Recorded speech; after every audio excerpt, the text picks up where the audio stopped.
Welcome to Act and Unwind, an ongoing conversation on a free and virtuous society. I'm your host, Eric Cohn.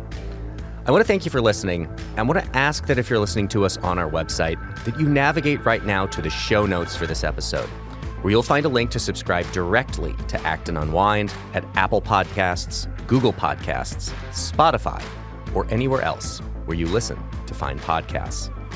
And if you like this program, please leave us a 5-star review at Apple Podcasts so as to help more people find our show. Today, I'm joined by Dan Huger, Acton's librarian and a research associate, and Noah Gould, alumni and student programs manager here at Acton.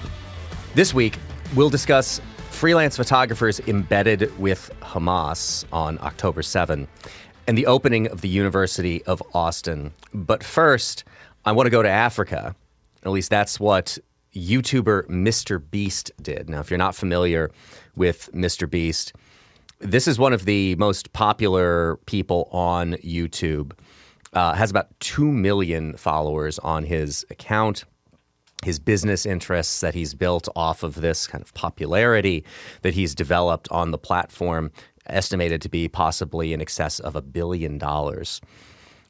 This is kind of what he's known for, is these charitable offerings. So, for example, his philanthropic work, he has posted videos in which he sponsored 1,000 blind people's cataract surgery and bought prosthetic limbs for about 2,000 amputees. What he's done recently is to go over to the nation of Kenya and build about 100 wells in that country.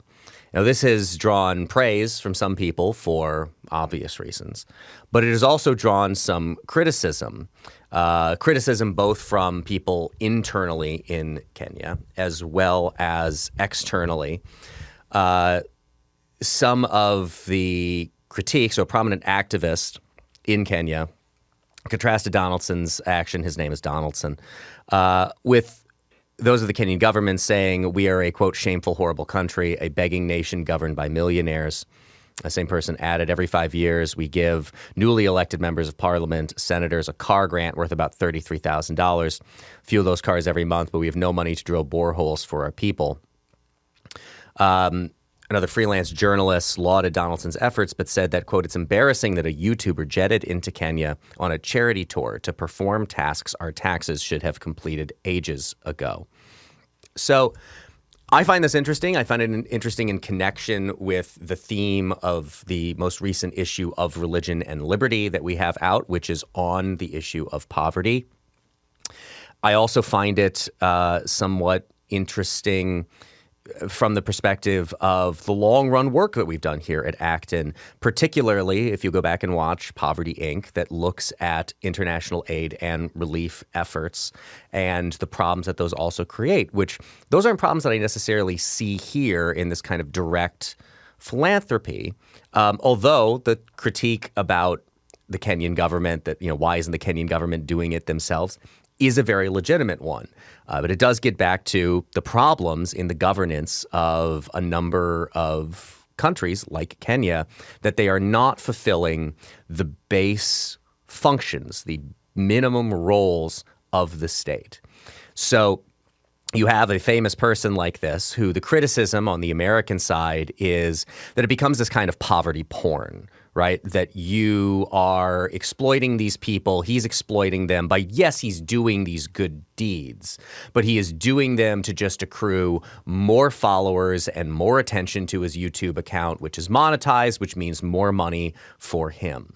So I throw it open on the question of, is what MrBeast is doing a good thing? Is this a way of charitably meeting the needs of people in an international aid context? Or do his critics have a point, kind of keeping in line with some of the critiques that have been made by those of us here at Acton on previous international aid and relief efforts?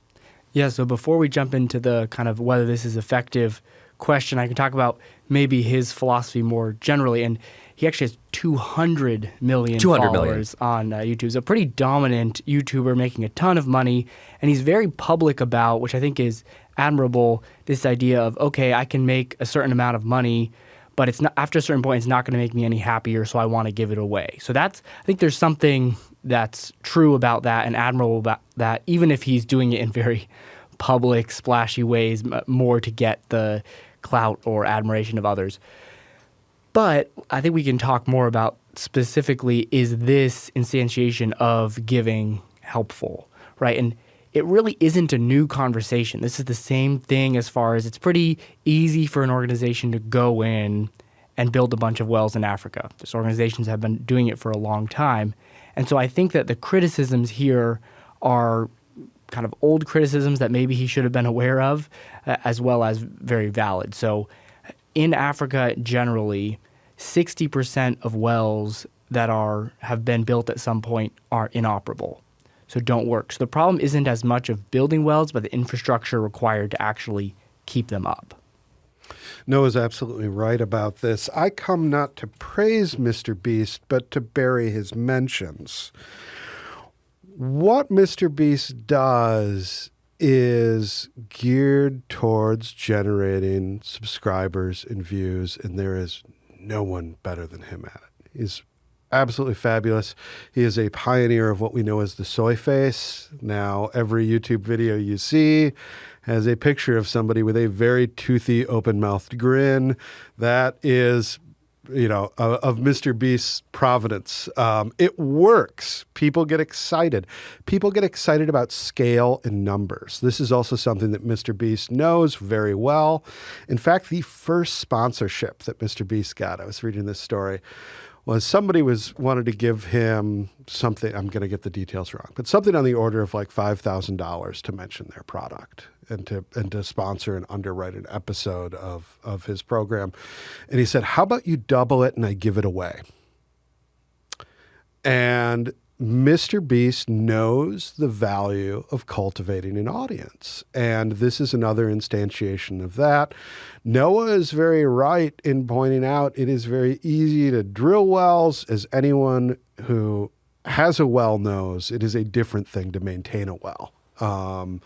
These things require regular maintenance, and they require a sustainable sort of model. We've done interviews with nonprofit leaders that try to set up sustainable models for this. So a lot of the times these end up being for-profit models where you end up charging people for water because that gets the community invested in the service. That creates a revenue stream by which these wells can be maintained, and it creates a sort of sustainable development. Now, that being said, the Kenyan government also struggles with what a lot of the developing world struggles with, which is a lack of state capacity. We are very familiar in the first world with government boondoggles. We're very familiar with, let's say, the government promising to deliver a service and it arriving late and 3 times over budget. What we are not very familiar with is the government simply not being able to provide basic services, which is the state of the world in most of the world. If you go in places like India, you have schools that are established and chronic absenteeism for teachers. We have many problems with education in America, but rarely do they involve teachers simply failing to show up at all. So these struggles are very, very real. And because of those struggles, oftentimes intervention from either nonprofits in the developed world or partnerships within the developing world outside of government are necessary to get things done. But it's very important that when we get those things done, we have a mind to doing those things in a way that doesn't disrupt and undermine the local economy or, become totally unsustainable solutions where, when a problem occurs with that well, we have to have mechanisms in place to address that problem so it can continue to provide water for that community. There are lots of examples of how the most attractive way of doing some kind of charitable effort isn't necessarily the most effective or efficient or needed way of doing it. My wife used to work for World Vision. I've heard plenty of stories about churches who do have a heart for the global poor and who do want to help organizations like World Vision provide the kinds of services that they do in those countries.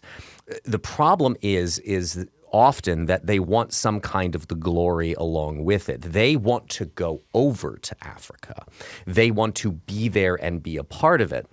Whereas the people who work internally will tell you, in the case of like digging wells, it's a technical thing. Like you have to know what you're doing. You can't just bring anybody from some church somewhere in the United States over to Kenya and really have them be a helpful and effective part of a team that is doing a very distinct kind of manual labor. So again, the amount of money that it would cost for people from that church to fly over there and be a part of it, in almost all cases, the charitable organization would just be better off with the financial contribution. You see this similarly with things like food drives and food pantries where people overthink the kinds of things that they should acquire to get for food pantries, where it's like kind of basic simple staples is the thing that they need. But again, money, like the money that you would spend buying those things, donating it to the food pantry so that people with better specific knowledge of what they need to have in stock for this period of time can go out and they can buy those things. So I'm sympathetic to those critiques, but I want to come back to what we were talking about, or what you're talking about with, what are his motivations for doing this? And I think that is some of where he has come into criticism, is that this isn't really about helping people. It is about growing his 200 million followers on YouTube, every view that those videos get. If you're unfamiliar with how YouTube monetization works, if you watch videos on YouTube, you get those ads that run. People who have huge followings like that, and every time they post a video, they are going to very quickly get a ton of views on it. Those ads, they get a portion of the revenue from those ads. So that's one of the ways that people like this make money. I guess the question I have is, like, what is so wrong with this? Is there really anything wrong? Yes, he is maybe seeking it out for the attention and the profitability, but you have all these stories of this guy doing, really great things, like paying for the cataract surgery of 1,000 people is like, it's a great thing to do. Buying prosthetic limbs for people who need it is a great thing to do. Is this not kind of a form of win-win in a charitable economy, in that the people who need help are getting it, and he is getting the attention that helps to churn what he continues to do, which is spending money on projects like this? Is there something inherently wrong with what is going on here? No, I don't think so.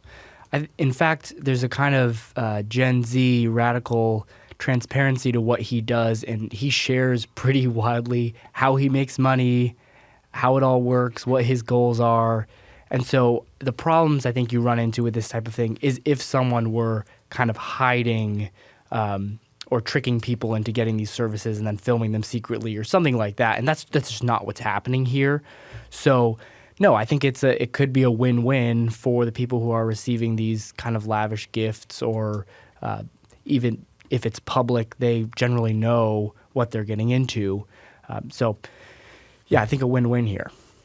I'm going to make a very scholastic decision or distinction, which isn't to necessarily disagree with what Noah said in terms of, there are people today who are getting water that wouldn't otherwise. And that's very important to recognize and to realize. But I come from a religious tradition where we're instructed not to let our left hand know what our right hand is doing. And this is something that's explicitly talked about by Christ in terms of giving, of charitable giving.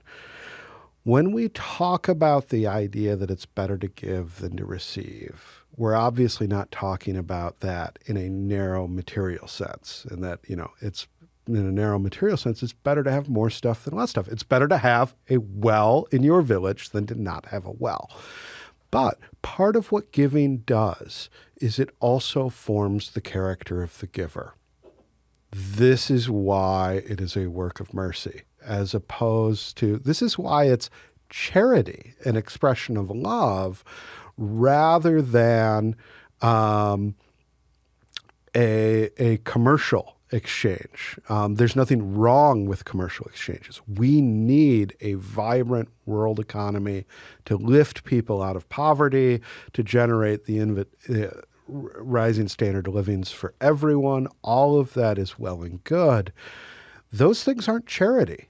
And I'm not sure if we're talking in this theological sense that we can view what MrBeast is doing as the sort of charity, as the sort of almsgiving that many of the world's religious traditions enjoin us to do, not merely to affect and transform the material circumstances of our neighbors, but to affect a transformation within ourselves. I think it's a very interesting insight, and I cannot claim to know much of anything about MrBeast personally, and if he is a man of faith, I do not know that about him. If anybody else does, feel free to speak up. So I have no real contradiction to the point that you just made there, only to say that, for people not operating within that tradition, I guess what I struggle to see is outside of the specific critiques, kind of what Noah brought up earlier, where the way that we kind of go over there, this is like a less harrowing and disastrous form of the end of the movie Charlie Wilson's War, if you've ever seen that. Good movie. I recommend it. They make this whole point about, if you haven't seen the movie, it is this congressman from Texas played by Tom Hanks who basically, along with he sat at the intersection of all these different intelligence committees, and he helped the CIA to fund the Mujahideen resistance to the invasion of the Soviet Union into Afghanistan. And they're making this point at the end of we got to go in there and we got to help kind of stabilize the country. We can't just disappear now. And that's effectively what we did after the Mujahideen was successful in driving out the Soviet Union. Kind of similar to, I think, what we're seeing here with places like, charitable efforts that go in, that build wells. And as you pointed out, 60% of them later on are no longer working. So there is no long-run sustainability, which I think does raise an interesting question about charitable efforts. If we're going to assume that there are going to be charitable efforts by people from a charitable nation like the United States to help people in underdeveloped countries around the world, one of the realities of it is you can go in there and you can build wells, and you can go in there and you can help fix infrastructure, but you can't really, as a charitable entity, fix state capacity as a problem. So you're kind of caught between this rock and a hard place of, on one hand, you want to be able to trust the local state to be able to maintain these things going forward. But they weren't able and didn't have the capacity to build them in the first place, which is why you're there building them. But you don't want to be there forever maintaining wells. So what do you do? What do you do in situations like this? Is there a better use for the money that somebody like MrBeast or any charitable organization that would do something like building wells in Kenya, is there a better use for that isn't going to create this problem of, yes, we've constructed a well, but a year or two later it is not functioning correctly, and you don't want to just constantly be going over there and doing it and fixing it yourself, where you have this NGO that effectively becomes a replacement for some of the missing state capacity of these nations that, in keeping with, Poverty Inc., one of the points that we made in that film is, when Tom Shoes dumps a whole bunch of free shoes, you crowd out the cobbler in that local area. And they cannot build a sustaining economy. They cannot build something that will be long-run successful. So what do you do if you're a charitable organization like that? Do you not go over there and build wells because, it's probably going to malfunction at some point, so you don't do it in the first place? You need local partners. There are things that in the developing world people need help with. Oftentimes that's technical assistance. Oftentimes, most times, it's capital, as it's just flat out cash. Like, labor is not scarce. Local knowledge is not scarce. People who are interested in serving their communities are there on the ground. And you need to come alongside those folks in order to do this, because they're the ones that are going to have the knowledge to do this sort of thing. And they are the ones that have the skills to implement that. And that could be done either as an act of charity, or that can be done as a business opportunity. One of the things I want to go back to be, was I too harsh on MrBeast as I sat here and I thought about it? And I thought, you know what? MrBeast is in a business. And you know what? Businesses do great things for people. And there's nothing wrong with businesses doing great things for people. I think it's a much better idea for MrBeast to drill those wells than it was to, let's say, make and eat the world's biggest pizza. Like, these are the choices that are before MrBeast and his business. Now, this is an arbitrage opportunity for local communities and nonprofits to maybe come alongside MrBeast or bridge the gap between MrBeast and local communities where he built those wells, and figure out a way, now that MrBeast has made this capital investment, to make these wells a long-term sustainable solution for these communities. MrBeast doesn't have to do it all. MrBeast can run his business and can do good doing his business. But these larger questions are ones that we should always keep in mind, not only to nitpick MrBeast, but to find opportunities for ourselves where we can come alongside and continue that work when it needs support. I'll add one more thing to the conversation.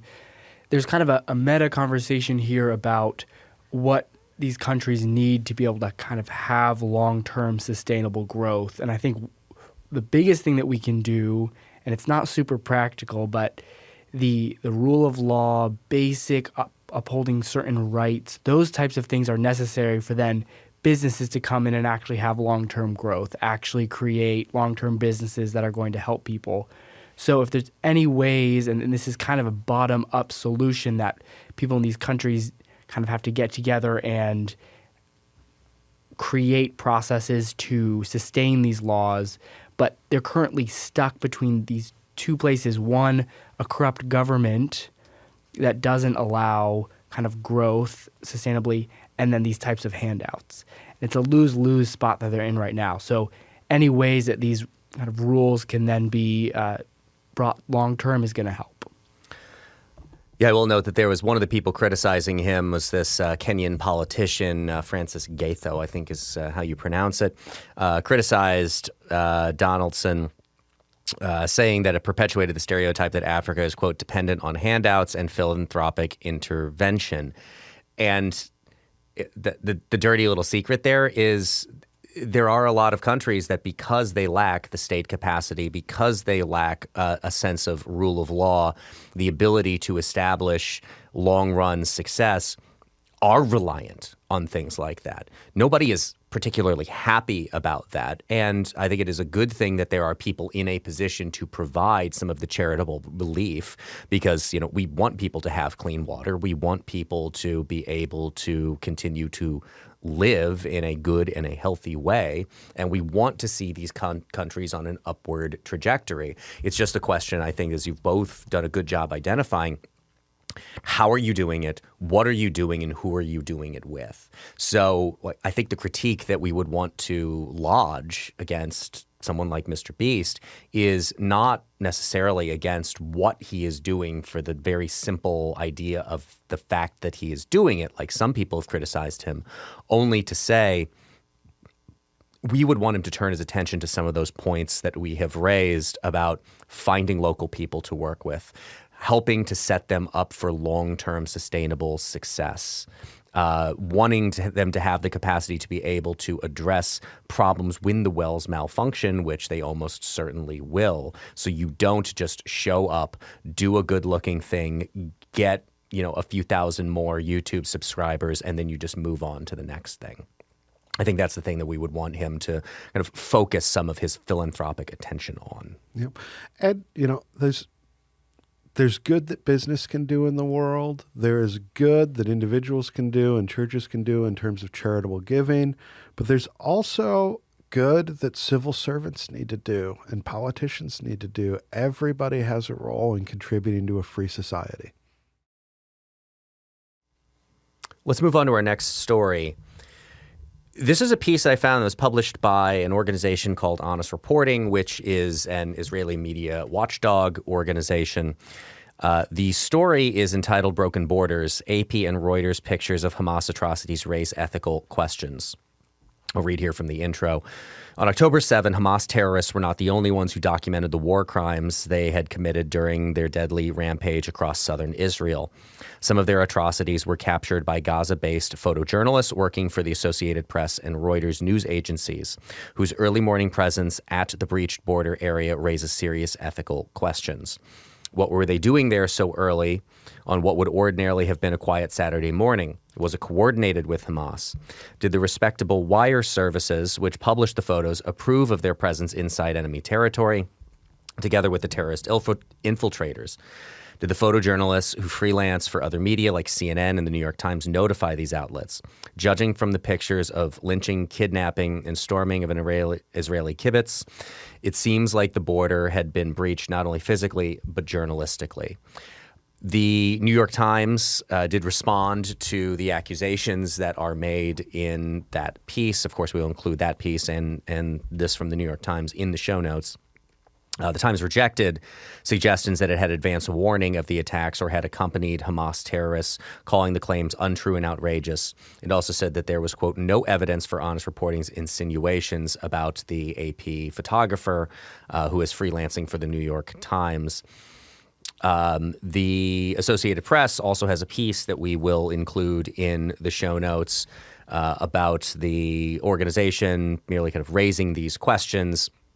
So the reality is that, like, again, these are not full-time employees of the Associated Press or Reuters. They are freelance journalists. They are freelance photojournalists, people who are paid for the photos that they then provide.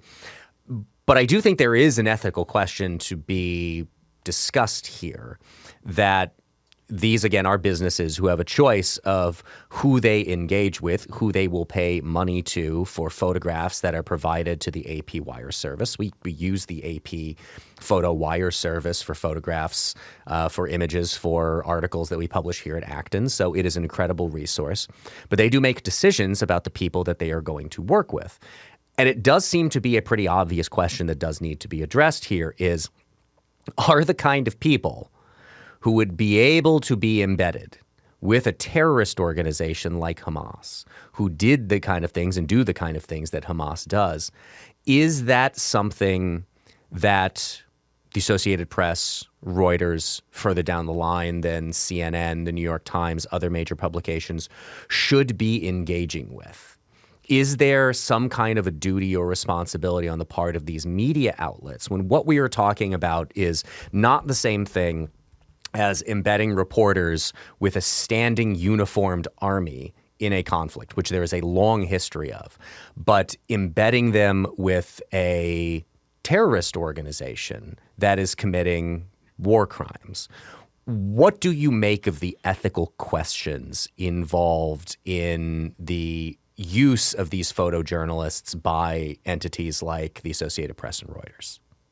So I think there's an interesting question, because in particularly the way that you phrased the question, in the use of these photojournalists. If these photos had been taken by journalists that, let's say, had happened to be at the music festival that was part of the target, we'd be having a different sort of conversation.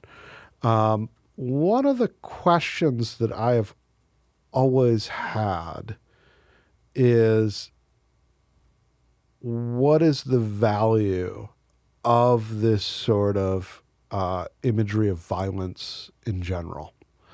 Does it tell us something that we couldn't already know from a written description, or is it something that is used to sell newspapers?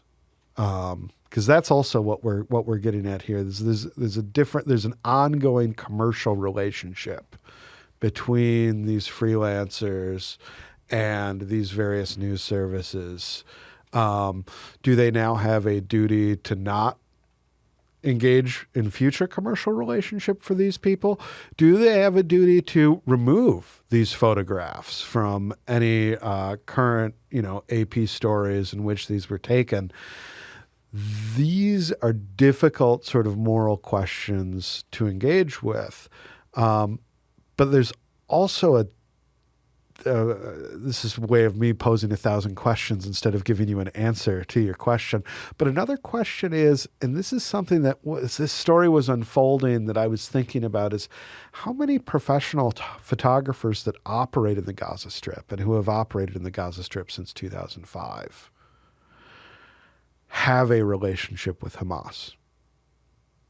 Because like it or not, Hamas is the closest thing to a state that the Gaza Strip has had for 15 years. They administer there hasn't been an election since, I want to say 2006. 2005, I think, something like that. 2006. Yeah. So the legitimacy of the government, I don't think exists, but the degree to which a government exists in the Gaza Strip, it is Hamas. And the degree to which, everyone in Gaza has to deal with that reality. And that's a terrible moral quandary for everyone there to have to food aid that gets sent by the international community. Hamas is involved in that distribution. How morally culpable are people who accept food aid? How morally culpable? So these are all very, very interesting questions. I think these are questions that these news agencies should explore and explore openly. And part of this involves doing some reporting. And that involves going to these photographers that are alleged to have been embedded and asking them to account for this and hearing, why were you here? Were you simply notified by Hamas, be here, something newsworthy is going to happen? Or were they privy to the attacks in advance? This is all things that have to be sorted out to make a moral evaluation. However, it looks really, really, really bad. And there are reasons for these questions. It does look really bad. There's, I'll also put this piece from the Times of Israel in the show notes that includes a link to a video that was taken from the Facebook page of one of these freelance photojournalists that shows him on the back of a motorbike transiting from Gaza into southern Israel. And again, this is the photojournalist we're talking about, is holding a hand grenade. Not great, Bob. Really not great. So I think the question that you raised that I think is particularly interesting, and we can come back to the journalistic ethics part of it as well, but the value of this kind of imagery, I go back and forth on. There is, I've heard this explained a couple different ways, but there's the level of atrocity that was perpetrated on October 7 is the kind of thing that I think the human mind just kind of numbs itself against. Eddie Izzard, the stand-up comedian, had this joke about, you kill one person and it's terrible, or you kill a couple of people and it's utterly horrifying. And when you start getting into 3 or 4 digits, people are almost good job, I guess. I don't know what to say. You can't quite wrap your mind around the expanse of killing that many people, and we don't quite want to grapple with it. And there are different people with different ideas of what will be effective here. So you may have seen the story from a couple days ago that there have been screenings. There was a screening of some of the video. And again, you didn't necessarily need the photojournalists because a lot of the terrorists from Hamas attached GoPro cameras. They filmed and documented this stuff themselves and made it available, which again is kind of part of their objective. So this is where you get back into the interesting questions about what these photojournalists were doing. Was it even really necessary? Because it's not like Hamas was really hiding what they were doing. They were documenting and live streaming it themselves. But a lot of that footage has been put together in a reel that was screened at the Museum of Tolerance in Los Angeles. And in the kind of thing that I don't mean to make light of this, but you almost kind of have to just the absurdity of the circumstance. You gentlemen, you can't fight in here. This is the war room. Fights broke out outside of the Museum of Tolerance in Los Angeles over the fact that this stuff was being screened. Now, there are people obviously there with the belief that people being confronted with the actual footage of the atrocities being perpetrated helps them understand exactly the nature of the conflict that is going on over there. There's something about having seen that kind of stuff, though, that you can read accounts of journalists that have seen a lot of this footage who have tried to describe it and just cannot get the imagery out of their heads.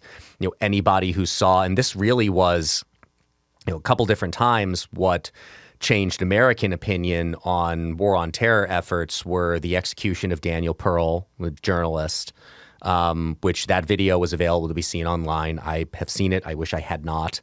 And the execution of a couple of Americans by ISIS that really turned American opinion around on we got to go get those people. Those are, again, individual efforts, individual incidents, as opposed to the kind of mass violence and all of that. We've gotten a little away from the journalistic ethical questions, but I do think you raise a very interesting question about the importance and what people will take away from having viewed violent footage like that and whether or not it's a good idea for people even to see it. I can understand the arguments from both sides. I can understand the argument, obviously, for why you should avoid the kinds of horrific actual violence being done. It's not a movie. This is actually things that are happening to other human beings and why you would avoid seeing that. But it does seem like there are people who do need to be confronted with the reality of what happened. And if having to see it for yourself is the only thing that will snap some people out of that, then maybe there's a reason for it. I don't know. I feel torn straight down the middle on that question. Yeah, I think especially when we think about violent, shocking, whether it's footage or photos, there's a really fine line between kind of journalism and propaganda and how it's being used. So, personally, I would rather just read an account. I think I can get enough from it. But I think there's two kind of basic expectations of journalism. I agree with Dan. We're not going to resolve the kind of ethical. We're not going to create some sort of ethical principle that's going to cover every case. But I think there's two general principles that might just prudentially undermine journalistic integrity here that a reader, I think, expectations they should have of a publication. One is kind of some attempt at objective or neutral perspective. And then the other one is transparency about where this is coming from. And so what we're really talking about is what is the affiliation of these freelance journalists? So that's probably a question we can't answer right now. We don't really know yet. So there's definitely room for more work on this. If I'm willing to go out a little bit on a ledge here and just say that the kind of people who would be capable of being embedded with a fanatical terrorist, or yes, they are operating as the state in Gaza, but this is a fanatical terrorist organization, and the kind of people who they would be willing to accept, I think it's pretty fair to assume that those are people who have at least made overt signals that they are on the same side. Yeah, so at the very least, if you're going to use materials from them, there should be some sort of transparency about their affiliation, where this is coming from. If the New York Times shows a video that's just Hamas propaganda, they filmed this and they want to release it to the world, they're going to say that. This is who it's from. This is the perspective of the video. I think that's the same sort of tag that should have been on these materials from these supposedly independent freelancers. But this is, again, part of the interesting question to me, which is propaganda for whom, right? You know, again, I want to destigmatize a bit the term like propaganda here. Like we have a very, very loaded definition of it in the way that we work, that it is always like something that is untrue for the purpose of trying to drive people in a certain direction. That's not necessarily what propaganda is. But the same raw footage, on one hand, you know, could be propaganda on behalf of Hamas because they are trying to show the world the fight that they are engaged in and the things that they are doing because they are trying to rally people to their cause. Meanwhile, it is the IDF and the Israeli state who is helping to screen some of the footage from this for the exact opposite purpose. It is somewhat fascinating to me that we are talking about the same material, and depending on the context, it is being accused of being propaganda for each side. So this gets us back to why it's very important, I think, to frame this question in the way you originally set it up. Was this is about not necessarily the images is an important but separate question. But what is the obligation for a news organization in terms of working with personnel that are embedded with forces in armed conflicts? You talked about how there is a distinction between this and an official sort of, you know, uniformed state army. But there are also conflicts going around the world, including the civil war in the Sudan right now, where we can be reasonably certain that the uniformed army is also engaged in war crimes. And any moral responsibility of news outlets engaging in freelancers that embed themselves within terrorist organizations should be the same sort of journalistic standards employed with freelancers embedded with criminal regimes themselves. So there's a sense in which this is unique to Hamas in terms of this individual story, but this is also something that, and this is a good debate to be having, because this has ramifications not only for how this story is covered in the future and how professional relationships with freelancers, but I think potentially also in other conflicts around the world. This is sadly something that, you know, before these tragic attacks, if you were to say a journalist is, a freelance journalist is embedding themselves with Hamas to photograph their activities, that would be a red flag before this as well, because there's a well-established pattern of behavior of a disregard for human rights, for a sort of, you know, mad fanatical commitment to violence as a means of realizing its political ends. I think there is a reasonable question to be asked as well, that these entities have all denied that they had any advanced knowledge that these photojournalists knew that the attack was going to happen on October 7, and in either the hours or the days beforehand had enough knowledge to be able to potentially tip somebody off. But, you know, at some point, if you're the photographer that's embedded with them and it's like, you know, hey, we're bulldozing the fence at the southern border of Israel and we're going to start going in there, you know, if you're, again, a photographer embedded there, you have some kind of an umbilic to be able to share the materials that you are taking. If you are not on the side of, you know, either feigning some kind of neutrality, right, where it's like, you know, I'm just here to document whatever goes on, even if what I'm documenting here is a war crime, to try to give up a signal of like this is going on and to try to tip somebody off. I think that is a little bit telling. And again, just the point that we were making earlier about what kind of people would even be capable of being embedded with an organization like that. I mean, you have all kinds of fanatical states around the world who do have at least the appearance of being, the military is in a uniform. They operate in certain ways, even if we consider them to be somewhat rogue. This just seems to be just a dramatically different circumstance. And the calculations that news entities need to make in connection with it does need to be dramatically different. And I imagine will be going forward after a story like this. Let's move now to our final topic. I'm going to read here from a story in the Austin American-Statesman. Nearly 2 years after announcing plans for a new institution, the University of Austin has received permission to grant bachelor's degrees and start accepting students. In celebration of this, the new university is offering its inaugural 100-member class 4-year full tuition scholarships. Applications are now open.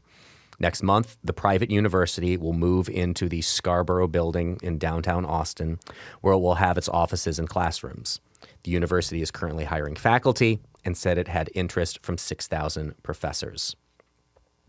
At the Texas Higher Education Coordinating Board's October meeting, the board approved the issuance of a certificate of authority to the University of Austin. This allows the university to issue a Bachelor of Arts in Liberal Studies for the next 2 years, according to an email from the coordinating board. The board cannot accredit institutions. Rather, it can issue the certificate of authority while an outside accreditor recognized by the board evaluates the University of Austin's proposal. Pano Canellis, founding president of the university and a former president of St. John's College in Maryland, said the review process is rigorous, requiring the school to detail the financial model, curriculum, and student and campus life. Now the University of Austin is undergoing the accreditation process. We've discussed this before. We've had Dylan Palman, who has been on this program quite regularly, interviewed Pano Canellis about the University of Austin. We'll put the link to that episode in the show notes for people to listen to. But I ask you now both, I think we all have recognized some deficiencies in various forms in higher education. What do you make of the efforts of the University of Austin to do things a different way? So the first thing, I guess, the first thing we acknowledge is that there are deep and profound problems in American higher education. Those have been very, very vivid over the past month. It's also very, very hard to do differently. James Patterson wrote a great piece in Law and Liberty, probably about a year ago now, on sort of what it would take to found a real sort of rival university to the sort of R1 research universities, Ivy League sort of things. And, the starting price tag for something like that is, or I think James, is back in the napkin math, was about $1 billion. This is a tremendous financial commitment. That's not what University of Texas Austin is doing. They are bootstrapping an undergraduate college off the ground right now, which is very difficult in and of itself. And there's some tensions in what they want to do with it. They released a promotional video that Eric shared that I'm sure we'll share in the show notes, in which there were allusions to students going to University of Austin to get a grounding in a tradition, but there was also a marked sort of free inquiry strain to this, is that we're looking for unique students who don't fit into a box, and we want them to learn this tradition but be open to inquiry. And this is one of the tough threads that the school is going to have to navigate. I mean, there's a couple of ways to think about what happens in education. One is that education is discovering what you know. Plato's dialogue, and Meno is sort of the canonical Western example of this. We all actually know everything already. We just need somebody to help us awaken, bring it out of us. Then there's the idea of learning to learn, of being taught, the techniques to learn. That is more of a free inquiry approach. This is a sort of Thomas Dewey modern education, although it has precursors, again, back into the Western tradition, very far along. Then we have the whole tradition of a curriculum of, we have this established course that, you start at the beginning, you end at the end, you come out, you're an engineer, you're a doctor, you're a whatever it is. This also has a long established tradition in the West. And the last one is trying to get students to sort of fall in love with a tradition. This is sort of the great books model beyond the curriculum is you have an invitation to inquiry and to a sort of falling in love with the Western tradition, recognizing the way that it's shaped and molded you, and then you come out the other end, hopefully wanting to contribute and extend to it. And every education involves a little bit of all of these, but the mix can be tricky and there are tensions. And what you often have in education today are problems where it's curriculum centric, where it's basically a professional accreditation agency. This is the box you have to check and nothing more. You also have people getting taught the techniques, not necessarily of learning, but of activism, of you are here to learn how to change the world, to leverage your voice and that sort of thing. And that has its own weaknesses and pathologies. And it will be very interesting to watch University of Austin navigate that and to see where they come out. Yeah, so I think it's an uphill battle financially. If you need $1 billion, I think there's something like 1/5 of the way there. So they have some momentum financially. But I think an even more interesting question is, this is kind of like the experiment of pluralism and liberalism in one institution. It's just kind of fascinating to look at where this will go. If you look at their board of advisors, it's a fascinating group of people. You have people like Robbie George, paired with people like Barry Weiss or Andrew Sullivan. So this is kind of a broadly liberal experiment that they're going through. So I want to pay a close attention as time goes on to that board of advisors and kind of who stays on there.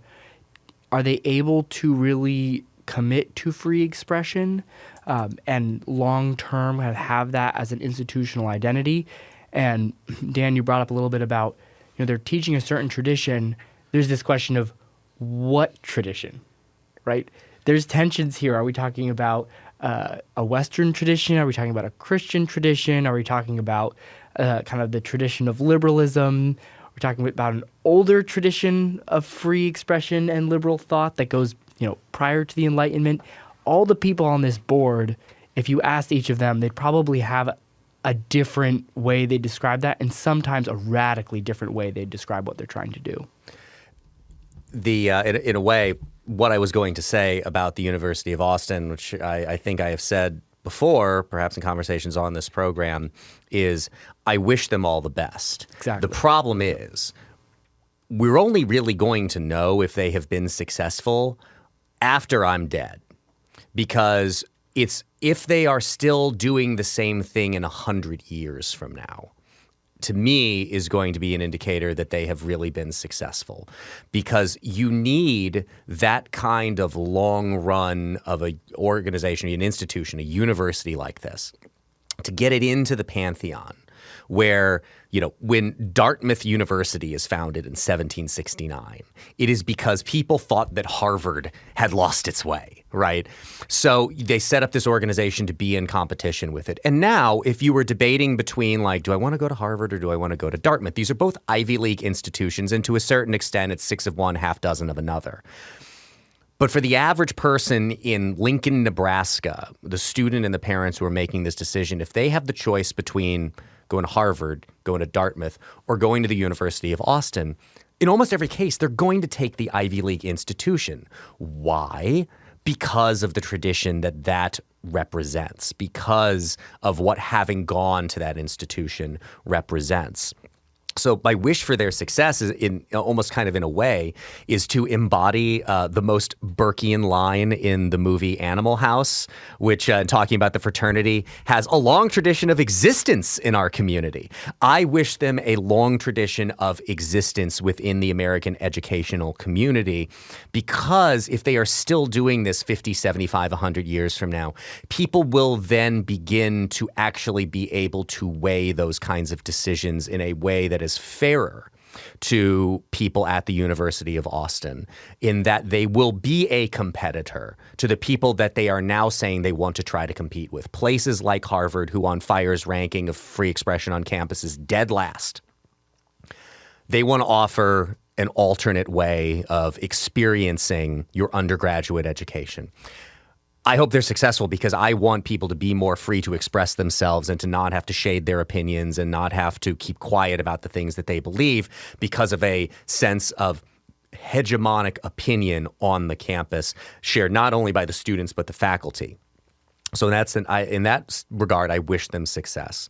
But I want to make the point that I always make here, which is, Dan, you went to Hillsdale, you went to Grove City, both of which I think are great examples of this kind of an effort in a different way, right? So to build these kinds of monasteries outside of the major institutions of higher education, and kind of like we're doing it in a very focused way, a way that we think is right.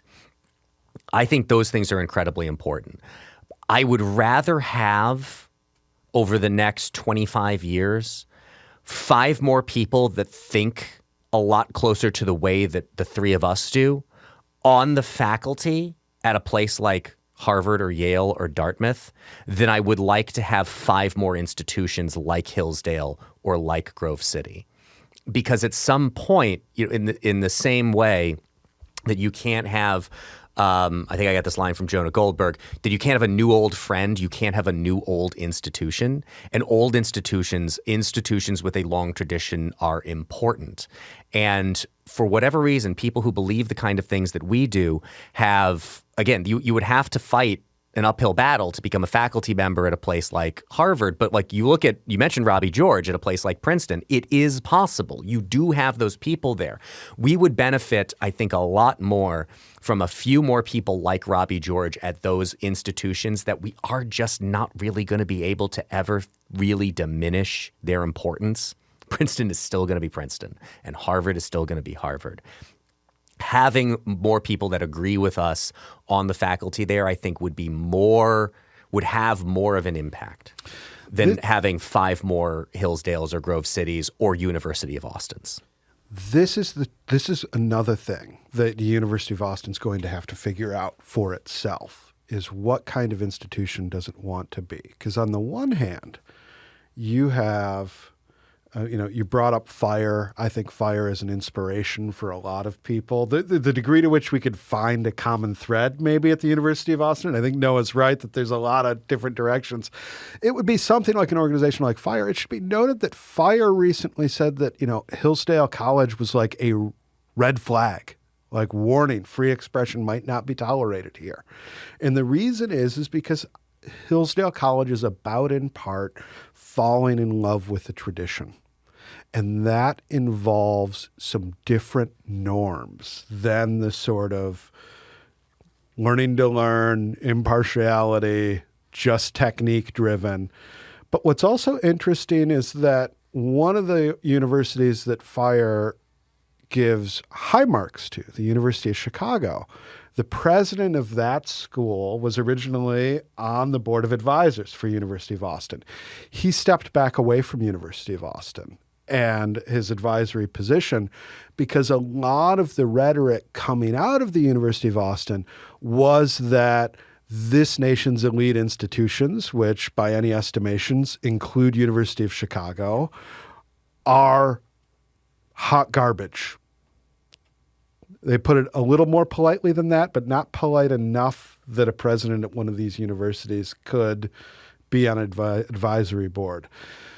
So that's a thread. Is the University of Austin going to try to be a countercultural institution, offering something different, or trying to offer the best version of what our elite institutions continue to provide? And University of Chicago is a great example of that. Yeah, there's a tension here between, it's really like a marketing question, but also an identity question of, do you want to be your own thing and just kind of be an island of thought and free expression and this type of thing? Or do you want to be another elite institution? And to get to be that elite institution, you have to lean on other elite institutions. So when University of Austin did their first kind of summer student initiative, where they just brought in bright students and did kind of a seminar for them, it was fascinating because they leaned on, these are students from Harvard, these are students from Princeton, these are students from, Brown, fill in the blank.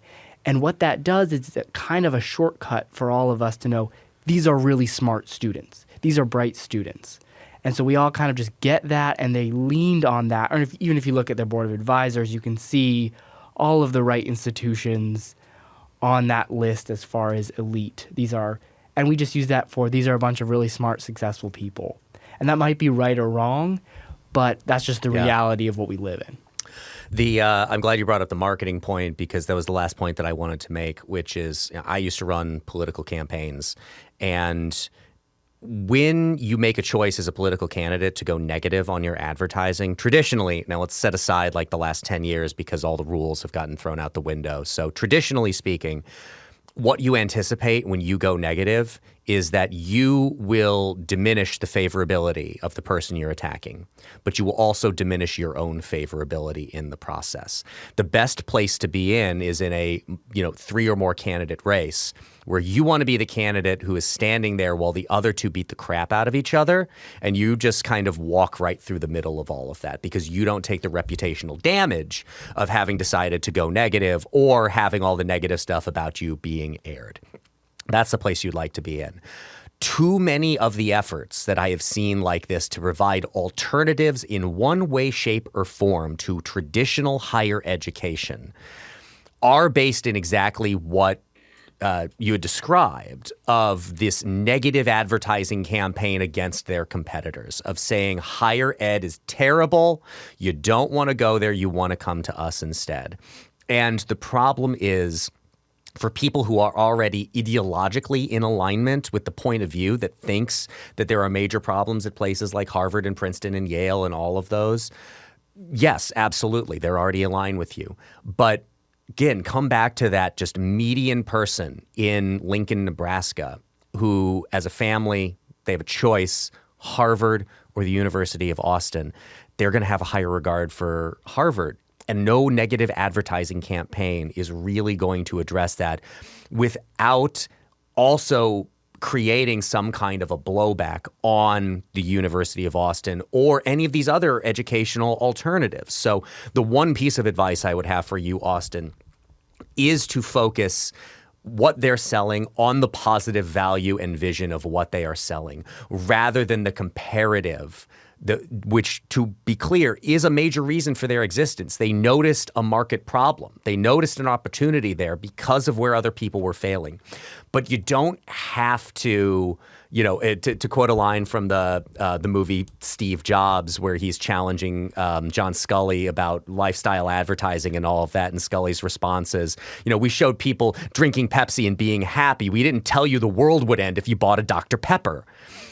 That's what they should avoid. You don't have to tell people that the world is going to end if they choose one of the traditional long-run higher education institutions. Make the pitch for why the University of Austin is different and better, and people should go there because of that. Let's call it a wrap there. Thank you for listening to Act and Unwind. If you're listening to this podcast on our website, please look right now in the show notes. That's where you're going to find a link to subscribe directly to Act and Unwind, or just search Act and Unwind on your favorite podcast app. Also, please rate and review us at Apple Podcasts, 5-star reviews only, so that more people can find this show. Thanks to Dan, thanks to Noah. For the Acton Institute, I'm Eric Cohn. We'll see you next week.